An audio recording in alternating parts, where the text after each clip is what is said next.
এবার মার্কিন নৌবাহিনীকে জলদস্যুর সঙ্গে তুলনা করলেন মার্কিন প্রেসিডেন্ট ডোনাল্ড ট্রাম্প। ইরানকে ঘিরে ক্রমবর্ধমান উত্তেজনার মধ্যেই ফ্লোরিডায় আয়োজিত এক নির্বাচনী সমাবেশে এমন মন্তব্য করে নতুন বিতর্কের জন্ম দেন তিনি। সমাবেশে ট্রাম্প জানান, মার্কিন বাহিনী একটি জাহাজে সরাসরি অভিযান চালিয়ে সেটির পূর্ণ নিয়ন্ত্রণ নেয় এবং জাহাজটি জব্দ করে। শুধু তাই নয়, জাহাজের ভেতরে থাকা পণ্য ও তেলও নিজেদের দখলে নেওয়া হয়। ঘটনাটিকে অত্যন্ত লাভজনক হিসেবে বর্ণনা করে তিনি বলেন, স্যান্ডেলিনা সো রূপচর্চায় আভিজাত্য।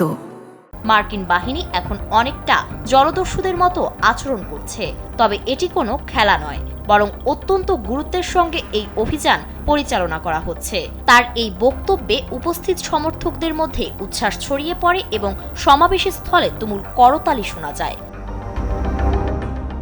এমন মন্তব্য এমন এক সময় এলো যখন ইরানকে কেন্দ্র করে সমুদ্রপথে উত্তেজনা ক্রমেই তীব্র হচ্ছে। বিশেষ করে হরমুজ প্রণালী ঘিরে পরিস্থিতি জটিল আকার ধারণ করেছে।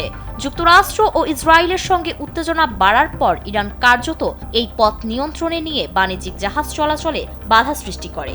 একই সঙ্গে এই পথ ব্যবহারকারী জাহাজগুলোর কাছ থেকে টোল আদায়ের পরিকল্পনাও আন্তর্জাতিক অঙ্গনে নতুন বিতর্ক তৈরি করেছে। এই পরিস্থিতিতে ইরানের অবরোধের জবাবে মার্কিন বাহিনী সাগরে জাহাজ জব্দের মতো কঠোর পদক্ষেপ নিচ্ছে। তবে সেই পদক্ষেপকেই যখন খোদ ট্রাম্প জলদস্যুতার সঙ্গে তুলনা করেন, তখন তা আরও বড় বিতর্কের জন্ম দেয়।